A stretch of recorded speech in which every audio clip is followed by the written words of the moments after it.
만왕의 왕이요 만주의 주라 하였더라. 이런 제목으로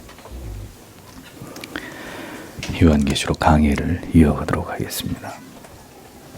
묵시록은 이제 예수 그리스도께서 이 땅에 재림하실 때 일어나게 될 일들에 대해서 기록하고 있습니다.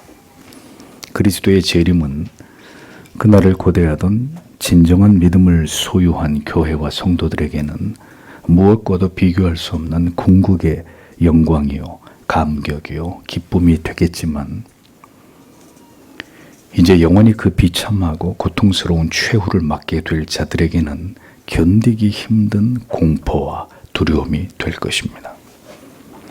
오늘의 본문은 심판의 주로 재림하시는 그리스도를 집중적으로 상세하게 묘사하고 있으며 주께서 다시 오실 때 그 진노의 포도주 잔을 받아 마시게 될 자들은 누가 될지를 더 상세하게 그리고 정확하게 기록하고 있습니다. 그리스도의 재림에 대해서 성도는 분명한 지식과 이해를 가지고 있어야 합니다. 이것은 전해져 내려오는 전설이 아니라 반드시 되어질 일이고 이 세상에 태어났던 모두가 원하든 원치 않든 분명하게 지켜보게 될 일들입니다. 그러므로 우리가 지금 듣고 깨달아 가고 있는 모든 말씀들은 우리의 영혼에 반드시 깊이 새겨져서 우리의 믿음을 형성하는 데 중요한 부분을 이루어야만 합니다. 기독교는 관념적인 종교가 아닙니다. 진리에 대한 분명한 이해 없이, 분명한 체험 없이 단순히 보험을 들어놓듯이 그저 막연히 다가올 불안한 미래에 대한 어떤 안전장치 가운데 하나로 여겨질 수 있는 그런 성격의 종교가 결코 아닙니다.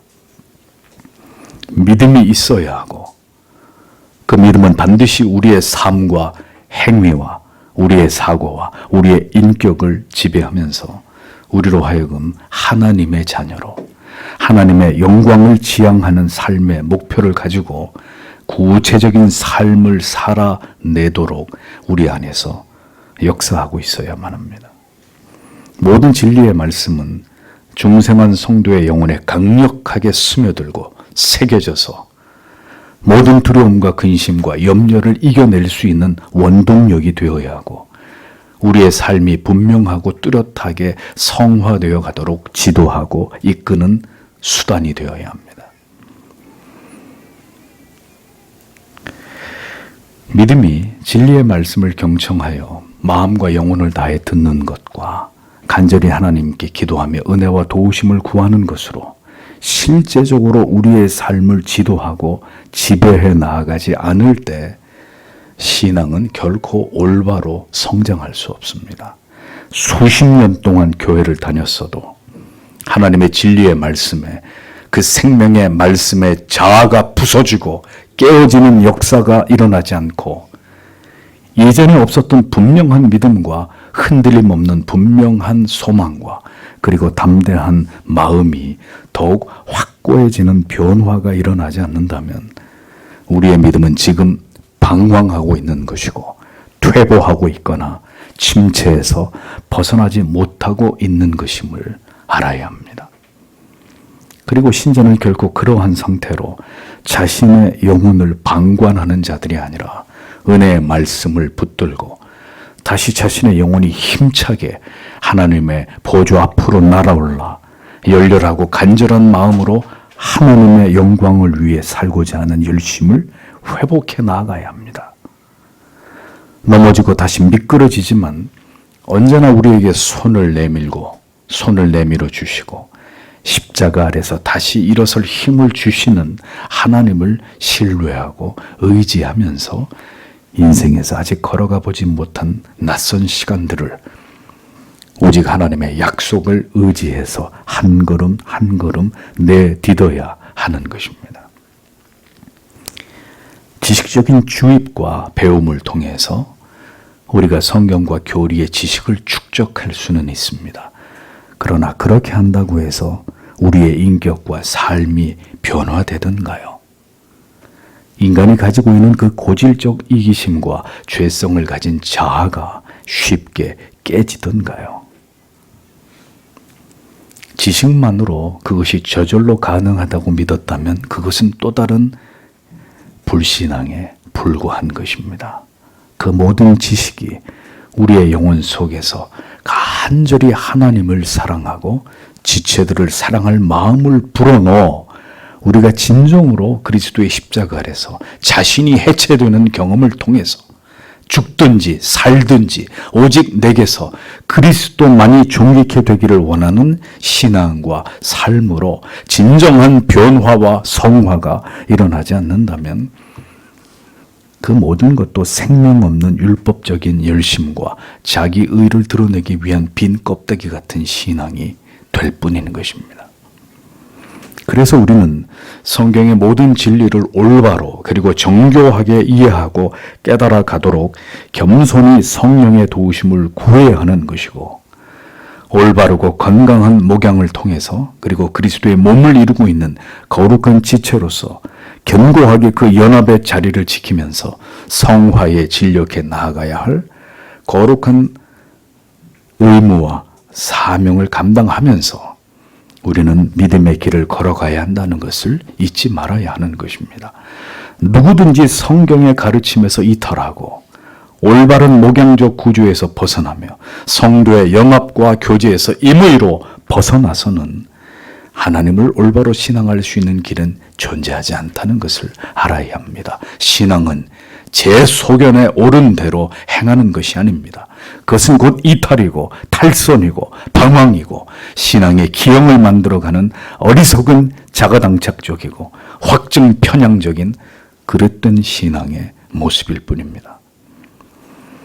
지금 여러분이 바른 신앙의 길을 가지 않고 있다는 명백한 증거는 마음의 어떤 평강도 희열도 확신도 소망도 모두 소멸되었거나 희미해져 있다는 점입니다.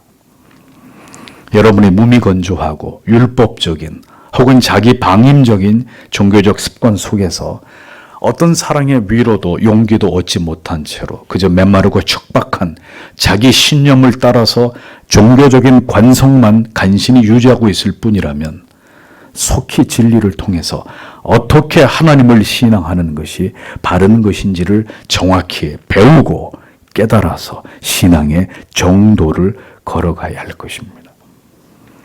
그 길은 결코 지식만을 추구하는 길이 아니요 우리의 지정의가 진리에 반응하여서 기쁘고 감사함으로 하나님을 경외하고 그리고 지체들을 깊이 가슴으로 사랑하며 걸어가는 것입니다.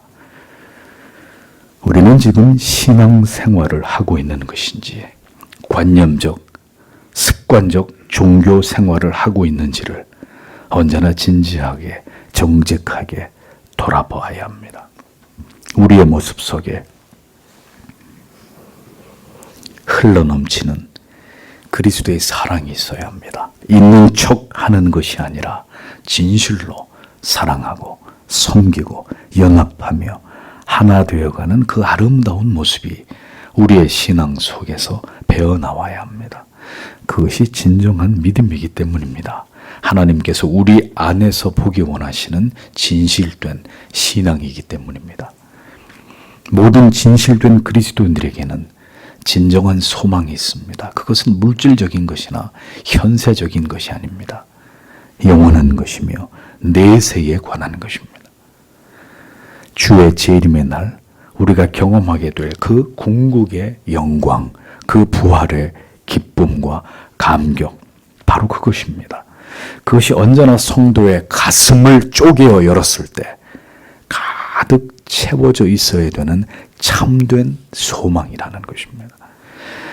우리는 이제 본문 속에서 다시 오시는 주님의 모습을, 그 환상을 요한을 통해서 살펴보겠습니다. 주님의 그 빛나고 영광스러우며 아름다우시고 위엄찬 모습이 우리에게 어떤 의미로 다가오는지를 성경을 통해서 생각해 보기를 원합니다.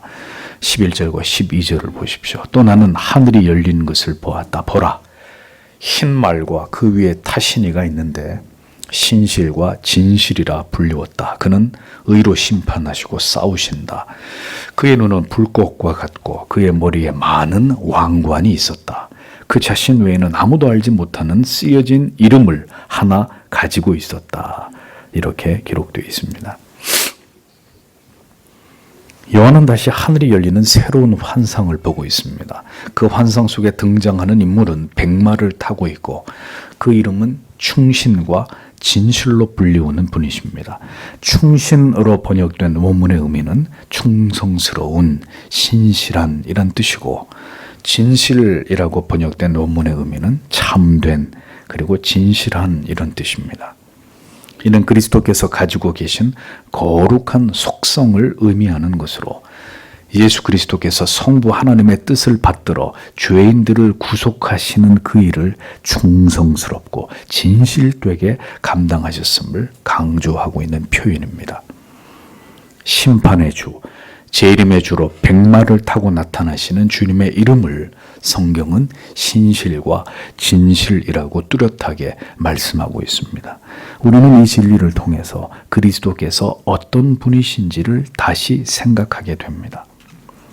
하나님의 뜻을 이루심에 있어서 삼위의 하나님께서 계획하신 창조, 구속, 그리고 심판의 이 모든 일을 행하심에 있어서 하나님의 아들은 언제나 성실하셨고 진실되셨습니다.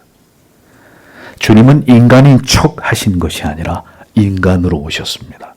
주님은 기도하시는 척 하신 것이 아니라 흐르는 땀이 핏방울이 되도록 기도하셨습니다. 주님은 굶으신 척 하신 것이 아니라 이 땅에 계실 때 때때로 줄이고 그리고 목마르셨습니다. 그리고 십자가 위에서 고통을 당하신 척 하신 것이 아니라 우리를 위해 그 모든 멸시와 조롱과 핍박과 고문을 사람의 몸으로 온전히 감당하셨습니다. 성도 여러분, 무엇이 성실이고 무엇이 진실입니까? 오늘의 우리가 주를 섬기는 모습을 보십시오. 우리는 주님께서 우리를 위해 행하신 것처럼 성실하고 충성되며 주님께서 우리에게 진실되게 그 메시아의 사명을 신실하게 감당하심처럼 우리도 신실한 모습으로 주님을 섬기고 있는지를 돌아보아야 합니다. 성실함 그리고 진실함으로 주님처럼 섬기기를 성도라면 그것을 소망하고 주께 기도해야 합니다. 누구에겐가 잘 보이고 내가 가진 것보다 더 많은 것을 가지고 있는 것처럼 여김을 받고자 하는 이런 우리의 죄성은 우리의 신앙 안에서 사라져야 할 모습입니다.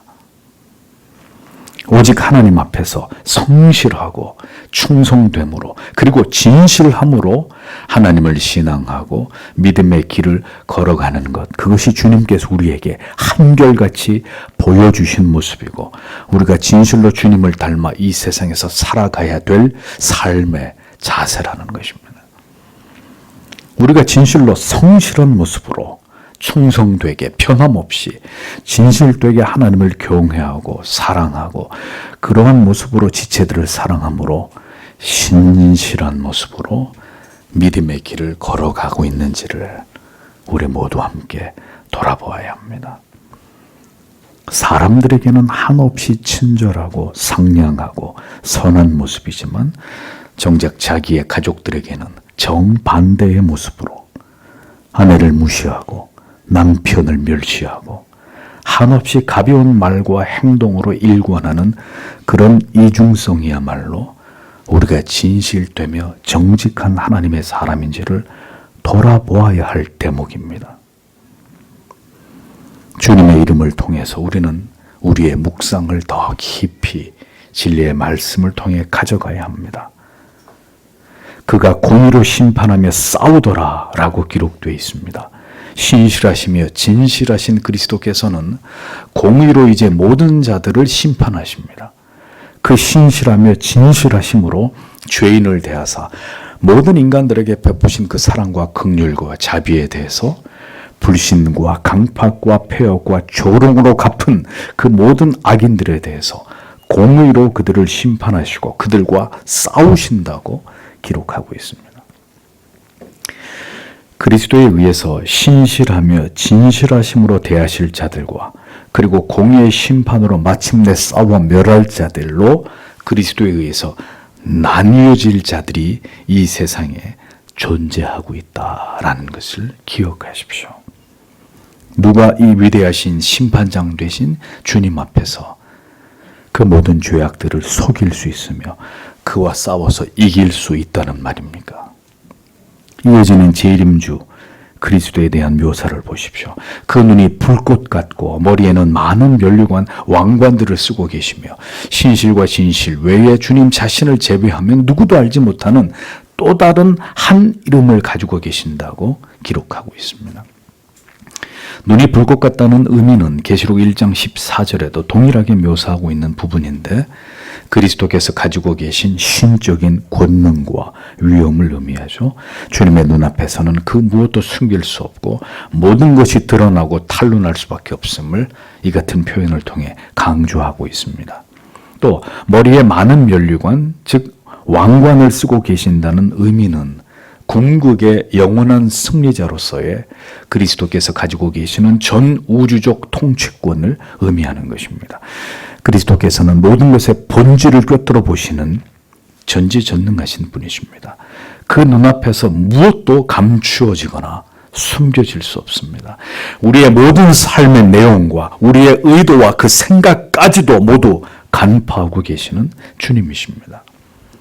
우리가 진정으로 주를 높이고자 함인지 주를 빙자해서 결국 내 자신을 높이고 나에게 사람들의 관심을 끌도록 하기 위함인지 그 모든 것을 주님께서는 감찰하시고 알고 계시는 분이십니다. 그 주님께서 오늘도 모든 것을 보고 계시고 알고 계시고 선악간에 그것을 판단하고 계신다는 것을 잊지 말아야 합니다. 그리스도는 온 우주의 통치자요 주권자이십니다. 모든 것은 주님의 뜻과 섭리대로 이루어집니다. 주께서 주의 뜻대로 모든 것을 이루심을 믿는다면 오늘도 주님의 뜻대로 모든 것이 이루어지고 있다는 것을 우리가 확신한다면 우리는 결코 낙심하거나 절망하지 않을 수 있습니다. 또한 주가 행하심을 믿을 때 주제넘게 우리가 그 일을 해야만 한다고 하고 그것이 주의 뜻이라고 여기는 어리석음에 빠지지 않을 수 있는 것입니다. 주가 교회를 통해서 주의 뜻을 이루어 가신다는 것을 우리는 믿어야 합니다. 무너져가는 교회를 그렇게 방치하는 것도 주님의 뜻이고 그런 교회를 때가 되어 다시 일으켜 세우시는 것도 주께서 하시는 일입니다. 그것은 인간이 자기의 의지와 노력으로 이룰 수 있는 일이 아닙니다. 그렇게 사람의 힘으로 권력으로 야망으로 교회를 이끌어가고자 할 때 부패한 캐톨릭처럼 되어갈 수밖에 없는 것입니다. 지극히 임의적이고 사람의 권력과 조직에 의해서 지탱되어가는 성경이 말씀하는 교회와 본질적으로 다른 집단이 되고 마는 것입니다. 주가 정하신 그 모든 뜻을 우리 안에서 이루어 가시고 마침내 성취하실 것입니다. 모든 존재하는 것들은 주의 통치하심 아래에 있습니다. 하늘에 날아가는 새 한 마리라도 주의 뜻이 아니면 땅에 떨어지는 법이 없습니다. 주님이 모든 것을 계획하시고 섭리하시고 이루어 가심을 믿어야 합니다. 그것이 주가 우리의 왕 되심을 믿는 믿음입니다. 그 믿음을 붙들고 의지해서 살아간다는 의미는 우리가 우리 힘으로 아무것도 할 필요가 없다거나 하지 말아야 한다는 뜻이 아닙니다. 우리가 어떤 뜻을 이루어 가되 그것이 마치 우리의 노력과 결과로 우리의 열심의 결과로 이루어질 것이라는 생각을 버리고 최선을 다하지만 그것을 통해 정하신 뜻을 이루시는 분은 오직 그리스도이시다라는 것을 잊지 말아야 한다는 것입니다. 그러니 영적으로 월권을 해서는 안 된다는 거예요. 그래야 온전히 세워갈 수 있습니다. 갈등과 분열과 무질서가 아니라 그리스도를 통해서 모든 일들을 가정에서 교회에서 이룰 수 있는 것입니다. 그리스도께서는 그리스도 자신만 아시는 공개되지 않은 이름을 가지고 계신다고 했습니다. 비밀스러운 이름을 가지셨다는 의미는 그리스도께서 가지고 계신 그리스도만의 신비로 그 어떤 대상과도 유사하거나 같지 않으신 그리스도만의 유일성을 보여주는 것이고, 오직 그리스도에게만 있는 영광과 위엄과 절대적 독보성을 의미하는 것입니다. 유일하신 그리스도, 그 누구도 주님과 같지 않으시며 결코 같을 수 없는 그리스도의 독자성을 잘 드러내고 있는 묘사입니다. 오직 그리스도만이 홀로 고귀하신 분이십니다. 여러분도 저도 우리도 아니라 오직 주님의 이름만이 그렇게 신비하며 존귀하시며 거룩하실 따름입니다. 그 영광에 결코 우리 자신을 끼워 넣으려고 하는 그런 시도를 버리십시오. 결코 허락될 수 없는 일이라는 것을 잊지 말아야 합니다. 13절과 14절에 또한 피로 적신 옷을 입으셨는데 그의 이름은 하나님의 말씀이라 불리웠다. 하늘에 있는 군대들이 흰 말을 타고 깨끗한 흰 세마포를 입고 그를 따랐다라고 기록되어 있습니다. 백마를 타신 그리스도에 대한 묘사를 계속 살펴보십시오. 그가 피 뿌린 옷을 입었는데 라고 기록되어 있습니다. 정확한 번역은 피로 적신 옷을 입었다라는 말입니다. 이 피가 그리스도께서 흘리신 피라는 해석과 그리스도의 심판을 통해서 멸망당하는 그의 대적들이 흘리는 피라는 해석이 있습니다.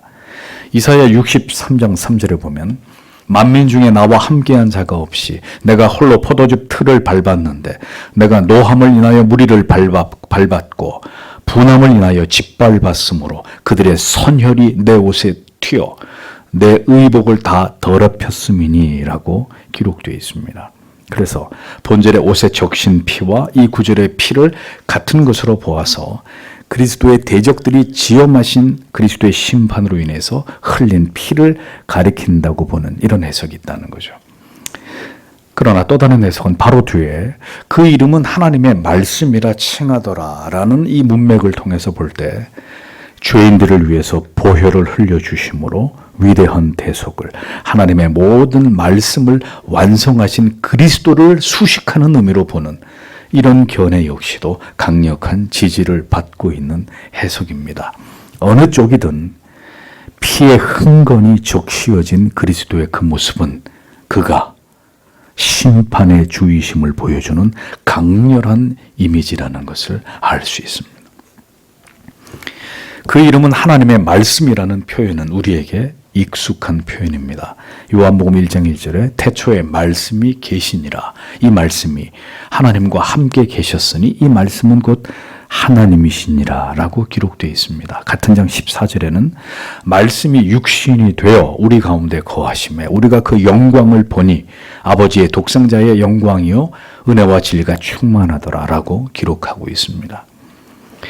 그리스도께서 행하신 그 모든 일들이 하나님의 말씀의 성취이며 결과임을 설명하는 이 표현은 하나님의 모든 말씀을 완전하게 이루신 분이 바로 하나님의 아들이시고 그가 바로 심판의 재림주이시다라는 것을 강조하는 의미입니다. 하나님께서 우리에게 하나님 자신에 대해서 말씀하고자 하신 바를 모두 완전하게 이루신 분이 예수 그리스도이시다라는 것이죠. 우리는 하나님의 말씀일 수 없습니다. 우리가 아무리 성경과 교리를 따라 살아가기 위해 최선을 다한다 할지라도 우리는 절대로 완전할 수 없어요. 그래서 우리가 하나님의 말씀이다 이렇게 표현할 수는 없습니다. 오직 하나님의 말씀이시며 그 말씀을 모두 성취하신 그리스도를 통해서 우리는 의롭다 칭함을 얻은 것일 뿐이고 우리가 그 말씀을 모두 성취한 것으로 그리스도를 통해 인정을 받을 뿐입니다. 그러니까 이것을 결코 잊지 말아야 합니다. 행위로 완전함을 입을 자가 누구입니까? 그럼에도 불구하고 율법적인 행위에 묶여서 그것으로 자기의 의를 삼는다면 그것이 그리스도의 대속을 멸시하는 것이 아니고 무엇이겠습니까? 그리스도의 생애를 들여다보면 하나님께서 우리에게 무엇을 말씀하고자 하셨고 우리에게 하나님을 나타내 보여주고자 하신지를 알 수 있습니다. 피에 적신 옷을 입고 아버지의 말씀을 모두 이루시며 하나님을 우리에게 온전히 드러내시기 위해 이 땅에 오셨던 그리스도께서 지금은 백마를 타시고 심판의 주로 다시 이 세상에 오셨습니다. 우리는 더욱 힘써 진리 안에서 말씀으로 오신 그리스도를 그렇기 때문에 알아가야 하는 것입니다. 그리스도의 모든 말씀 속에서 하나님께서 어떤 분이신지를, 하나님께서 얼마나 우리를 사랑하시는지를, 어떻게 우리를 사랑하셨는지를, 앞으로 우리를 위해서 무엇이 하늘에서 준비되고 있는지를 하나님의 말씀이신 그리스도를 통해서 그 모든 진리를 깨닫고 알아가야 될 거룩한 의무가 하나님의 백성들에게 있다는 것입니다. 하나님의 말씀이신 그리스도를, 그리스도의 말씀 안에 자신을 계시하신 하나님을 성도 여러분, 이 성경을 통해서 얼마나 알아가고 계십니까? 지난 한 주간도 하나님의 말씀을 깊이 묵상하시는 일에 여러분들이 하나님께 드리신 시간은 얼마나 되십니까?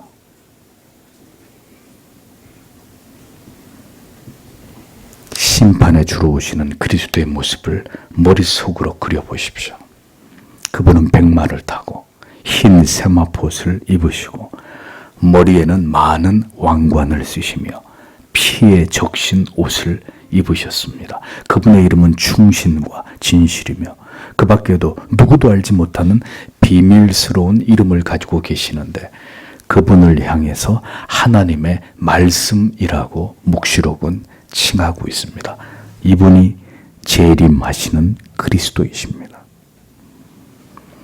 심판의 주에 대해서 성경이 묘사하는 이 같은 의미와 그 이미지를 우리는 분명히 알고 기억해야 합니다. 이는 우리가 이 세상에서 그리스도에 대해서 알아야 될 중요한 지식을 제공하는 올바른 근거가 되기 때문입니다. 그리스도는 분명 사랑이십니다. 그분의 모든 생애가 우리에게 그것을 말씀하고 있습니다. 그러나 묵시록에서 만나게 되는 그리스도는 심판의 주요, 그분은 공의의 칼을 가지신 두려운 분이십니다. 성경이 분명하게 묘사하고 있는 인간의 모습으로 오신 대속주이신 그리스도와 그리고 이 위험천 두려운 모습으로 다시 오시는 피에 젖은 옷을 입으신 심판의 주이신 그리스도를 우리는 결코 어느 한쪽만으로 치우침 없이 모두 우리의 마음에 깊이 새겨야 하는 것입니다. 이어지는 말씀을 보십시오. 심판의 주로 그리스도께서 오실 때 혼자 오시는 것이 아니라 주님을 호위하는 무리들이 있었다는 거죠. 하늘에 있는 군대들이, 천군 천사들이 주님을 호위하는데 그들의 모습도 주님과 동일하게 깨끗한 세마포를 입고 모두 백마를 타고 주님을 따르고 있었습니다. 그런데 그들의 손엔 아무런 무기가 보이지 않습니다. 그들의 존재 자체가 세상과 악인들이 감히 대적할 수 없는 힘이고 능력이고 권세이기 때문입니다. 그 무리에 앞장서신 이가 심판주이신 그리스도이기 때문이죠. 15절과 16절을 보십시오. 그의 입에서 예리한 검이 나왔다. 그것으로 열방을 치기 위한 것이다. 또한 그가 직접 철장으로 그들을 다스리시고 전능하신 하나님의 심판의 진노에 포도주 틀을 밟으실 것이다. 옷 위와 그의 허벅지 위에 이름이 쓰여 있는데 만왕의 왕, 만주의 주라 하였다라고 기록되어 있습니다. 이제 심판의 주로 오신 주님께서 어떻게 세상을 심판하시는지에 대해서 성경은 묘사합니다. 그 입에 예리한 검이 있다는 말씀은 계시록 1장 16절에 그 오른손에 7별이 있고 그 입에서 좌우에 날선 검이 나오고 그 얼굴은 해가 힘있게 비추는 것 같더라 라는 이 말씀과 일치합니다. 그 검의 용도는 이어 말씀하시기를 그것으로 만국을 치겠고라고 기록되어 있습니다. 이사야 11장 4절에도 그 입의 막대기로 세상을 치며 그의 입술의 기운으로 악인을 죽일 것이며 라고 기록되어 있죠. 입에서 나오는 검은 선악간의 모든 것을 판단하시고 정확무오하고 공명정대하신 하나님의 말씀입니다. 그 말씀이 모든 나라와 열방을 판단하고 그들을 심판하고 그들을 정죄할 것이라는 의미입니다. 히브리서 4장 12절과 13절에도 하나님의 말씀은 살았고 운동력이 있어 좌우의 날선 어떤 검보다도 예리하여 혼과 영과 및 관절과 골수를 찔러 쪼개기까지 하며 또 마음의 생각과 뜻을 감찰하나니 지으신 것이 하나라도 그 앞에 나타나지 않음이 없고 오직 만물이 우리를 상관하시는 자의 눈앞에 벌거벗은 것 같이 드러나느니라 라고 기록되어 있어서 그 말씀의 권능과 위엄과 능력이 어떤 것인지를 잘 묘사하고 있는 것을 볼 수 있습니다.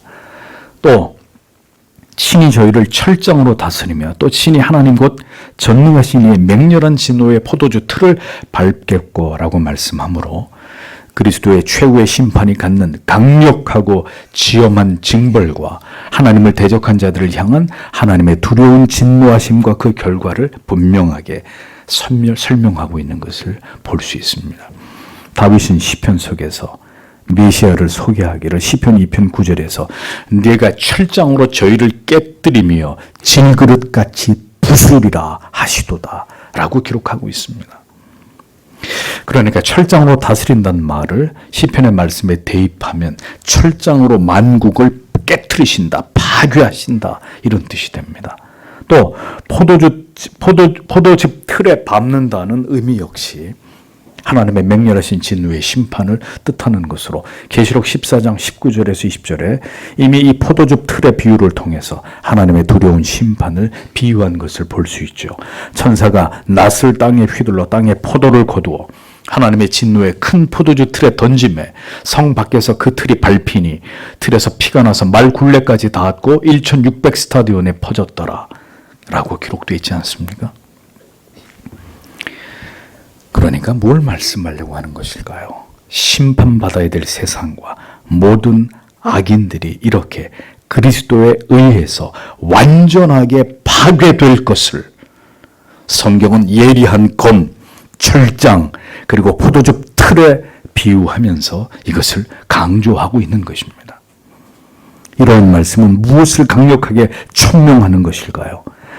심판의 주로 다시 오시는 주님은 악인들을 반드시 징벌하시는 그런 주님이시라는 겁니다. 자비 없는 심판으로 그들을 멸하신다는 것을 말씀하고 있는 것입니다. 모든 악인들을 철저하게 응징하시고 영원한 형벌과 고통으로 그들의 죄악에 대해서 보응하실 것임을 성경은 분명하게 명시하고 있는 것입니다. 다시 오실 메시아는 인간을 설득하고 돌이키게 하기 위해서 오시는 것이 아닙니다.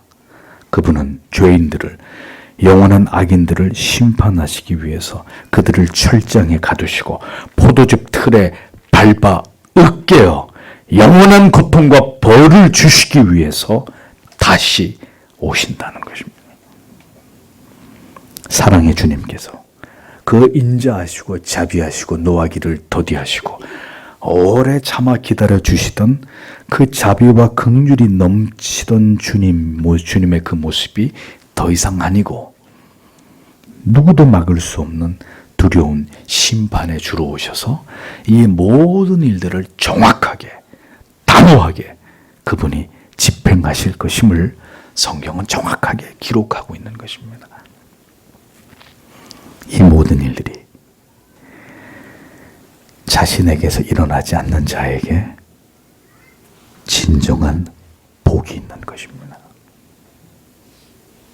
성경은 이 모든 일들을 마지막 날에 반드시 이루실 이가 누구인지를 말씀하고 있습니다. 16절에 그 옷과 그 다리에 이름 쓴 것이 있으니 만왕의 왕이요 만주의 주라 하였더라 라고 기록합니다. 옷은 그 사람의 성품이나 인격, 속성을 의미하고 다리는 원문에서 허벅지를 의미하는데 이는 히브리인들에게는 능력의 원천을 뜻합니다. 즉 하나님의 아들 그리스도께서는 만왕의 왕, 즉 모든 왕들 중에 왕으로서의 권능과 또 만주의 주, 즉 모든 주들의 비교 불가한 주로서 그리스도께서는 이 땅의 권력과 권세들을 모두 주관하고 계시고 통치하고 계시는 분이다라는 것을 뜻하는 것입니다. 그리스도는 역사상 가장 위대한 왕들 중에 그들과 비교할 수 없는 왕이시고 모든 주들 위에 계신 주로 그렇게 존귀하신 존재로 세세무궁토록 영광과 존귀를 얻게 되심을 성경은 말씀하고 있습니다. 그리스도만이 가장 높임과 영광을 받으셔야 될 하나님이시고 하나님의 아들이 되십니다. 사람의 제일된 목적은 결코 자기의 이름을 높이고 자기를 영화롭게 하는 것이 아니라 오직 홀로 높임과 영광을 받으셔야 될 삼위의 하나님만을 영화롭게 하고 영원토록 삼위의 하나님만을 즐거워하는 것입니다. 하나님을 높이는 듯 하면서 우리 안에 교묘하게 자리 잡고 있는, 결국 나를 드러내고 나를 높이려고 하는, 내가 사람들의 관심을 받고 싶어하는 이 타락한 본성을 우리는 철저하게 주의 은혜로 깨뜨리고자 노력해야 합니다. 이 얄팍한 내 자신이 드러나고 높임을 받고 싶어하는 죄성을 언제나 분쇄하고 무너뜨리도록 성령께 도우심을 구해야 하고, 인간의 모든 의도 속에 숨겨져 있는 그리스도가 아닌 내 자신이 높임을 받고 나의 의가 드러나기를 원하는 마음과 성도는 분연히 싸워 나아가야 한다는 것을 기억해야 합니다. 온 우주 가운데 유일하신 왕이며 주가 되시는 분은 우리의 구속주 오직 예수 그리스도 뿐이십니다. 하나님의 모든 구속의 계획과 뜻을 완성하시고 그 모든 대속의 사명을 성취하심으로 우리에게 영생을 주신 하나님의 독생성자 예수 그리스도, 그분의 이름만이 가장 찬란하게 영원토록 빛나는 이름이 되셔야 한다는 거죠. 이제 심판의 주가 이 땅에 도래하셔서 모든 악인들에게 어떤 벌을 내리시는지를 성경은 말씀합니다. 요한은 이제 또 다른 환상을 보고 있습니다. 17절과 18절에 또 나는 한 천사가 태양 안에 서 있는 것을 보았다. 그가 큰 소리로 외치며 공중에 날고 있는 모든 새에게 말하였다. 오라, 하나님의 큰 잔치에 모여라. 왕들의 살들과 장군들의 살들과 힘센 자들의 살들과 말들과 그 위에 앉은 자들의 살들과 모든 자유한 자들과 종들과 또 작은 자들과 큰 자들의 살들을 먹을 수 있게 그리하라 라고 기록되어 있습니다. 이 말씀은 에스겔 39장 17절과 20절에서 예언한 내용과 연관된 말씀입니다. 너 인자야, 나주 여호와가 말하노라. 너는 각종 새와 들의 각종 짐승에게 이르기를 너희는 모여오라. 내가 너희를 위한 잔치 곧 이스라엘 산 위에 예비한 큰 잔치로 너희는 사방에서 모여서 고기를 먹으며 피를 마실지어다. 너희가 용사의 고기를 먹으며 세상 왕들의 피를 마시기를 바산의 살찐 짐승 곧 수양이나 어린 양이나 염소나 숫송아지를 먹듯 할지라. 내가 너희를 위하여 예비한 잔치의 기름을 너희가 배불리 먹으며 그 피를 쥐토록 마시되 내 상에서 말과 기병과 용사와 모든 군사를 배불리 먹을지니라 하라. 나 주 여호와의 말이니라 라고 기록하고 있습니다. 이 에스겔 말씀은 곡과 마곡의 전쟁의 결과를 묘사하는 말씀이며 예수 그리스도의 재림에 의해서 성취될 최후 전쟁의 결과를 예언하는 것이기도 합니다. 천사가 해에 서서라고 기록되어 있는데 여기서 해라고 번역된 헬리오스라는 단어의 원문의 의미는 태양에서 뿜어나오는 강렬한 열기를 의미합니다. 즉 천사가 외치는 그 큰 음성이 태양의 강렬한 열기처럼 사방으로 뻗어나가는 것을 역동적으로 표현한 말씀이죠. 그 음성의 대상은 공중에 날고 있는 모든 새들인데 그 새들을 향해서 하나님의 큰 잔치에 모일 것을 지금 명령하고 있는 것을 볼 수 있습니다. 이 잔치는 어린 양의 혼인잔치와 대조를 이루는 것으로 하나님께서 배설하시는 잔치인데 이 잔치의 목적은 큰 음녀 바벨론에게, 짐승에게 절하며 그 표를 받으며 이 세상에서 하나님을 대적하고 멸시하는 자들의 완전한 멸망과 징벌을 위한 목적으로 열리는 그런 잔치 자리였습니다. 이어지는 끔찍하고 두려운 말씀을 보십시오. 왕들의 고기, 장군들의 고기, 장사들의 고기, 말들과 그 말을 탄 자들의 고기, 자유한 자들, 종들을 비롯해서 누구를 막론하고 모든 자의 고기를 뜯어 먹어라 명령하고 있습니다. 여러분, 고대에 일어난 전쟁을 한번 상상해 볼까요? 피비린내 나는 전쟁이 평원에서 펼쳐지고, 그러면 평원이 수없이 많은 시체들로 그리고 피로 물들여지겠죠. 시체들이 널브러져 있게 될 것입니다. 살아남은 자들이 다행히 시신을 잘 수습을 해주면 다행이지만 전쟁에 참여한 모든 병사들이 다 죽음을 맞게 되어서 시체조차도 치울 자가 없게 되면 어떤 일이 벌어질까요? 독수리를 비롯한 까마귀 등의 날짐승들이 몰려와서 그 시체를 마구 뜯어먹게 되는 끔찍한 장면을 보게 될 것입니다. 얼마나 처참하고 끔찍한 모습일지를 상상해 보십시오. 그러니 이 땅의 모든 악인들이, 짐승에게 표를 받고 경배한 모든 사탄의 종들이 그렇게 비참한 최후를 맞이하게 될 것을 성경은 이렇게 강렬한 이미지로 묘사하고 있는 것입니다. 새는 그리스도의 공의로운 심판을 행하는 재앙적 도구들입니다. 먹다라는 의미는 소멸하다라는 의미로 이제 이 땅에서 권력과 부를 누리던 모든 악한 자들을, 큰 자나 작은 자나 종이나 자유한 자나 철저하게 그들 모두를 파괴시키고 소멸시키기 위한 최후의 멸망의 심판을 향하는 명령이 떨어졌다는 것을 의미하는 것입니다. 특별히 모든 악인들의 완전한 해체와 멸망을 강조하기 위해서 본문에는 고기, 사르카스라는 단어가 연속으로 5번이나 등장하고 있습니다. 사람들을 고기라고 표현하는 것은 이미 그들이 완전히 해체되어서 갈기갈기 찢겨져서 고기의 형태처럼 처참한 그런 상태에 이른 것을 상징적으로 보여주는 것입니다. 이것은 그리스도의 재림이 우리들에게 보여주는 또 다른 이면을 뚜렷하게 강조하고 있는 말씀입니다. 그리스도의 영광스러운 재림은 그를 믿었던 모든 자들에게는 영광스러운 어린 양의 혼인잔치, 기쁘기 이를 데 없는 그런 혼인잔치가 되지만 그 반대로 이 땅에서 그리스도를 불신하고 대적하며 비웃고 조롱하던 모든 자들은 세상에서 자기의 영광과 영달만을 위해서 모든 악을 일삼은 자들에게는 그들이 고깃덩어리가 되어서 모두 새에게 잡아먹히고 해체되어 버리는 그런 끔찍한 종말에 이르게 된다는 것을 성경은 분명하게 경고하고 있는 것입니다.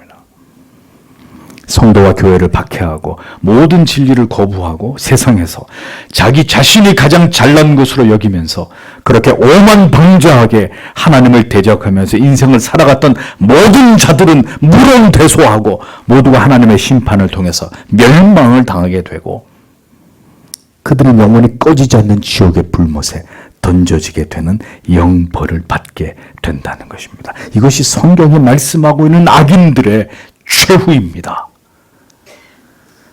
이 멸망은 반드시 주 예수 그리스도를 구주로 믿고 영접하지 않은 모든 자들에게, 유기된 자들에게 닥치게 될 일들입니다.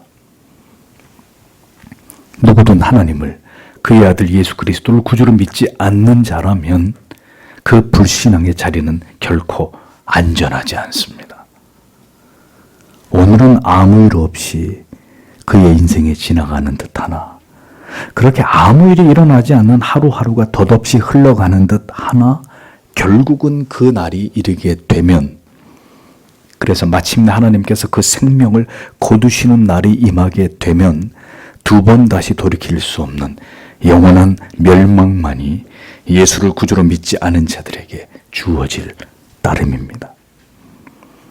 이어지는 장면은 마지막 그리스도께서 이끄시는 하늘의 군대와 이 땅에서 마지막으로 발악을 하는 짐승과 땅의 임금들과 그 군대와의 전쟁을 묘사하고 있는 말씀입니다. 19절 20절을 보십시오. 또 나는 짐승과 땅의 왕들과 그들의 군대들을 보았다. 그들은 말 위에 앉으시니와 그의 군대들과 전쟁을 하려고 모여 있었다.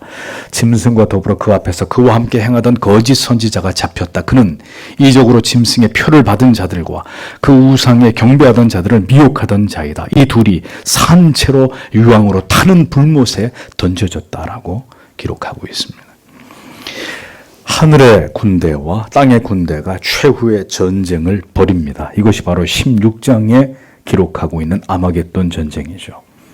이 최후의 전쟁이 어떻게 벌어질지에 대해서는 성경이 자세히 기록하고 있지 않습니다. 이 전쟁은 실제적인 물리적인 전쟁을 의미하는 것이 아닙니다. 세대주의자들의 주장처럼 그런 것이 아니고 백마를 타신 그 입에서 날카로운 검을 가지신 그리스도께서 한순간 출현하시는 것만으로 여러분 세상 군대는 어떻게 될까요? 먼지처럼 사라지는 것입니다. 그러니까 근본적으로 하늘의 군대와 땅의 군대가 전쟁을 일으킨다? 있을 수 없는 이야기입니다. 게임이 되지 않는 이야기라는 거죠. 하늘의 군대와 땅의 군대가 대결한다는 의미는 실제적인 치열한 싸움이 일어난다는 의미가 아니라 그동안 세상을 지배해왔던 공중의 권세 잡은 세상의 임금에 의해서 정치적, 종교적 권력을 누렸던 악의 수장들과 그들을 추종하던 자들이 모두 그리스도에 의해서 패배당하고 영원한 멸망의 심판을 받게 된다는 그런 의미입니다. 중동의 어떤 나라들이 싸운다 그런 말도 안 되는 그런 주장들이 아니라 하나님의 진리의 말씀, 그리스도의 복음을 대적하여 이 땅에 일어났던 모든 인본주의적이고 배금주의적이고 무신론적인 모든 사상과 철학과 이념들이 모두 산산조각이 나게 되고 결국 진리가 승리하는 영적인 전쟁을 뜻하는 것입니다. 결국 하나님을 대적하던 붉은 용에게 권세를 받은 이 땅의 두 짐승의 세력, 즉 정치적 권력과 종교적 권력을 휘두르던 모든 자들이 모두 산채로 유황불에 던져지는 지극히 두려운 심판에 처해짐을 성경은 분명하게 예언하고 있습니다. 이는 짐승의 표를 받고 그의 우상에게 경배하던 자들을 이적으로 미혹하던 자라라고 했지 않습니까? 땅에서 올라온 짐승과 바다에서 올라온 짐승, 그렇게 정치적 권력과 종교적 권력을 가지고 거짓된 사상과 철학과 이념으로 거짓된 종교적 가르침으로 사람들의 영혼을 그릇된 길로 인도했던 모든 자들이 거짓된 선지자와 사도들과 거짓 선생들이 모두 다 피할 수 없는 하나님의 심판에 이르게 될 것이라고 말씀하고 있습니다. 그리고 21절에 그리고 남은 자들은 말 위에 앉으신 이의 검, 그 입에서 나오는 것으로 죽임을 당하였다. 모든 새들이 그들의 살들로 배불렀다라고 기록하고 있습니다. 그 나머지는 누구를 가리키는 것일까요? 이는 두 짐승을 추종하던 이 땅의 모든 불신 세력들, 불신자들을 가리킵니다. 그들은 모두 이 두 짐승이 유황불에 멸망당할 때 동일한 결말에 이르게 된다고 성경은 기록합니다. 말탄 자의 입으로 나오는 검, 즉 그리스도의 최후의 심판으로 인해서 모두 새의 먹이가 되는 멸망이 이르게 되고 영원한 지옥의 형벌의 고통이 이르게 되는 영원히 버려진 자들이 될 수밖에 없다고 성경은 기록합니다. 그래서 참된 성도는 언제나 이 세상에서 두 세력을 주의해야 합니다. 물론 하나님께서 우리의 선한 목자가 되셔서 우리를 그들로부터 지키시고 바른 길로 끝내 인도하시지만 우리는 언제나 이 세상을 지나가는 동안 정치적인 권력을 가진 세력들과 종교적인 권력을 가진 어용 종교 지도자들을 경계하지 않으면 안 됩니다. 그들이 언제나 교회와 성도를 박해로 몰아넣을 자들이기 때문입니다. 그러므로 성도 여러분, 그릇된 이념에 결코 편중되지 마십시오. 신자가 결코 동의할 수 없는 사상과 철학을 가진 그런 그릇된 사악한 정치적 지도자를 우상처럼 추종하지 마십시오. 종교적인 지도자들, 선생을 자처하는 자들을 주의하십시오. 어느 쪽이든 바른 것을 말하든 거짓된 것을 말하든 그 말하는 것이 중요한 것이 아니라 그가 온전히 겸손함으로 진리를 쫓고 있는지를 보십시오. 하나님을 두려워하며 하나님께서 세우신 권위와 질서에 순복하며 그리스도의 교회를 진정으로 사랑하며 모든 성도들을 주 안에서 사랑하는 줄을 보십시오. 악한 자들은 언제나 사람을 소유하려고 합니다. 자기 사람들을 만들려고 합니다. 악한 지도자는 자기의 말만 잘 듣는 추종자들을 규합합니다. 하나님의 말씀이 아니라 진리가 아니라 내 말을 듣게 하는 자들입니다. 거짓 선지자도 지극히 바른 것을 말합니다. 광명의 천사처럼 위장합니다. 그렇게 영혼들을 미혹할 수 있습니다. 사랑이 넘치는 모습으로 다가옵니다. 그러하기에 거부할 수 없는 것입니다. 이 세상을 지나가는 동안에 정치적 권력을 가진 자들과 그리고 우리의 영혼을 노리는 거짓된 진리로 영혼을 미혹하는 자들을 주의하십시오. 모두가 짐승의 세력들이고 그와 손잡은 자들입니다.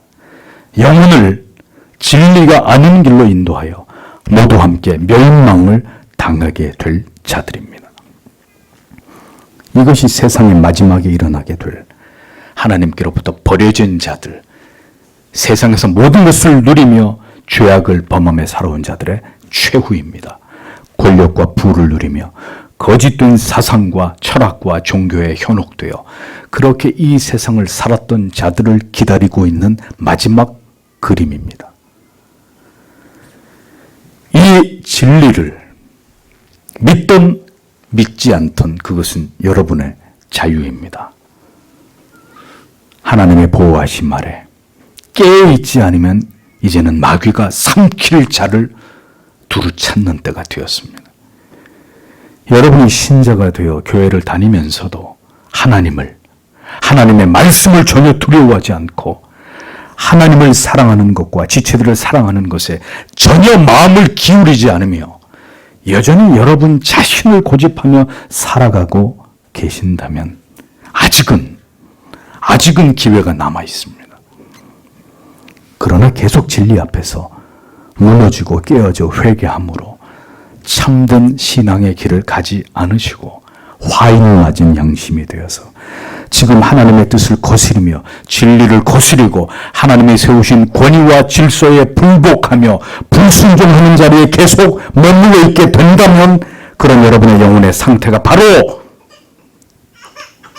이가봇이라는 것을 기억하십시오. 하나님의 영광이 떠난 자의 영혼과 그 심령이라는 것입니다. 신자가 어떻게 주의를 성도의 제일 의무이며 특권인 예배를 우습게 여길 수 있습니까? 어떻게 예배를 밥 먹듯이 지각을 하고 예배를 빠질 수 있는 일들이 거듭난 성도에게 일어날 수 있는 일입니까? 어떻게 여러분을 목양하는 목사와 그리고 지체들과 촉을 쥐고 인사도 대화도 없이 그렇게 나 홀로 종교 생활을 할 수 있습니까? 신자가 어떻게 그 믿지 않는 가족들을 외면하며 살아갈 수 있다는 말입니까? 자기의 자존심을 건드리면 언제라도 교회를 뛰쳐나가버리고 지체들을 떠나는 것이 신앙입니까? 그런 믿음이 성경에 도대체 어디에 기록되어 있냔 말이죠. 영생에 들어갈 성도가 어떻게 다른 지체들을 미워하고 반목하며 자기가 좋아하는 자들과만 더불어 교제하는 이런 추악한 일들이 신자의 양심을 가진 자들 안에서 일어날 수 있단 말입니까? 모두 회개해야 될 일들입니다. 누군가 당신을 좋아하게 만들지 마십시오. 그러면 그리스도가 보이지 않고 그의 눈에 당신만 보이게 될 것입니다. 진리의 영향을 받는 것이 아니라 당신에게 영향을 받게 될 것입니다. 그러면 그에게 당신이 우상이 되는 것입니다. 목회자들이, 가르치는 자들이, 모든 성도들이 극도로 주의해야 할 일입니다. 목사들이 자기에게 사람을 끌어붙이려고 한다면, 자기를 좋아하게 만든다면 그는 명백하게 싹군입니다. 목사든 성도든 그런 자들을 경계하십시오. 교회를 다니고 여러분의 진리를 아시고 교리를 배우면 뭘 할 것입니까? 진정으로 하나님을 경외하고 사랑함으로, 그리고 지체들을, 그리스도의 피로 동맹을 맺은 성도들을 사랑할 수 없는 모든 이유를 뛰어넘어 그리스도께서 나를 사랑하심처럼 우리가 서로를 진정으로 사랑할 수 없다면, 그렇게 진정한 신자가 되어가지 않는다면 그 긴 세월 동안에 그 모든 당신의 신앙의 행위는 모두 자기중심적이고 가식적이고 위선적인 것이 될 뿐입니다. 내 입에서 너를 토해내리라 하신 말씀, 그 말씀의 대상이 바로 당신이, 우리가 될 수도 있는 것입니다. 그러므로 그 가식과 위선의 껍질을 깨고 나오십시오. 부디 하나님 앞에서 내 자신의 신앙을, 내 영혼만을 직시하는 자들이 되십시오. 다른 자들의 영혼을 판단하지 말고, 그들에게 율법적인 것을 강요하지 말고 당신 자신의 영혼만을 들여다보란 말입니다. 오늘도 자기 자신을 부인하지 못하고 여전히 칼날같이 자존심을 세워서 자신이 하고 싶은 대로 모든 질서와 권위를 무시한 채로 그렇게 어린아이 같은 모습으로 지금 우리가 웅크리고 있다면, 우린 지금 무엇을 하고 있는 것인지, 나는 과연 어디에 속한 자인지를 이제 진지하게 깊이 고민해 보셔야 할 때입니다. 진리가 나의 영혼을 지배하지 않고 나의 생각과 마음과 감정을 깨뜨려 그리스도의 뜻에 복종하게 하며 나보다 끊임없이 다른 사람을 더 뛰어나게 여기고 자신을 죽이는 일에 오늘도 성령의 도우심과 은혜를 구하지 않고 있다면, 그래서 끊임없이 옛사람이 살아나 하나님과 진리와 교회와 목사와 지체들과 나를 멀어지게 만들고 있다면, 그것이 지금 그리스도 앞에서 우리가 회개해야 될 일이 아니고 무시란 말입니까?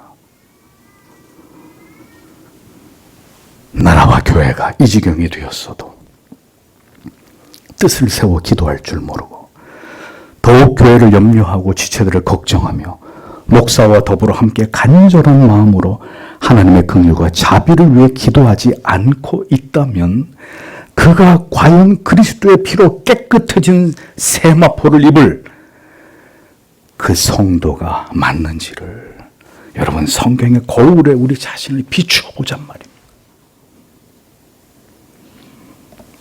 언제까지 여러분들을 붙들어 주어야 합니까? 언제까지 목사가 그렇게 할 수 있을 것이라고 생각하십니까? 히브리서 13장 17절에 너희를 인도하는 자들에게 순종하고 복종하라. 저희는 너희 영혼을 위하여 경성하기를 자기가 회개할 자인 것 같이 하느니라. 저희로 하여금 즐거움으로 이것을 하게 하고 근심으로 하게 말라. 그렇지 않으면 너희에게 유익이 없느니라고 말씀했습니다. 여러분의 목사로 하여금 여러분을 평생 목양한 것이 더 없는 기쁨과 영광과 축복과 감사가 되게 하셔야 합니다. 근심 속에서 눈을 뜨고 근심 속에서 눈을 감는 날들이 많지 않도록 하셔야 합니다. 그것이 여러분들의 영혼을 위한 길이고 여러분의 영혼이 잘 되는 길입니다. 저를 위한 일이 아닙니다. 여러분들의 영혼을 노심초사 걱정하기 때문에 이 말씀을 드리는 것입니다. 몇 달째 가슴을 찢으면서 기도하고 있는 영혼들이 있습니다. 성도들이 있습니다. 도대체 어떻게 하려고 그렇게 변화되지 않고 불순종의 길을 행하고 있는 것인지, 여러분이 얼마나 하나님의 뜻을 정확하게 알기에 그렇게 자기를 고집하는 것인지, 우리 모두가 이 계시록의 말씀으로 우리의 시선을 돌릴 필요가 있습니다. 우리의 눈앞에 일어나는 일만 바라보지 마시고 고개를 들어서 마지막 때에 일어나게 될 하나님의 행하실 그 두려운 일들을 바라볼 필요가 있습니다. 그리고 겸손해져야 합니다. 부디 우리 자신을 버리고 하나님의 뜻이 하나님에 의해서 이루어지고 성취된다는 것을 믿고 잠잠히 기다리면서 그 날들을 준비하는 지혜와 성숙한 믿음이 필요한 때입니다. 부디 이 세상의 마지막을 그리고 당신의 죽음을 생각하십시오. 성경이 우리에게 말씀하고 있는 그 최후를 오늘도 하나님의 은혜 속에서 누구보다 지혜롭게 준비하는 그런 우리들이 되기를 간절히 소원합니다. 그 찬란히 빛나는 그곳에서 우리 모두가 함께 다시 만날 수 있는 이 땅에서 그토록 감격 속에 하나님을 예배했듯이 그곳에서 영원토록 우리에게 베푸신 이 은혜와 사랑으로 인해서 몸모아 하나님을 찬양하며 예배하는 그 영광과 기쁨을 저와 이 자리에 있는 여러분들이 함께 맛보아야 하지 않겠습니까? 그 소망을 가슴에 품고 함께 가는 것입니다. 주가 우리를 부르실 때까지 주님이 이 땅에 흰말을 타고 재림의 주로 강림하시는 그날까지 오늘도 이 말씀을 가슴에 새기시고 우리에게 그 길을 완주할 수 있도록 하나님 은혜를 베풀어 주시고 우리를 주의 의로우신 오른팔로 붙들어 주시기를 다 함께 기도하기 원합니다. 기도하겠습니다.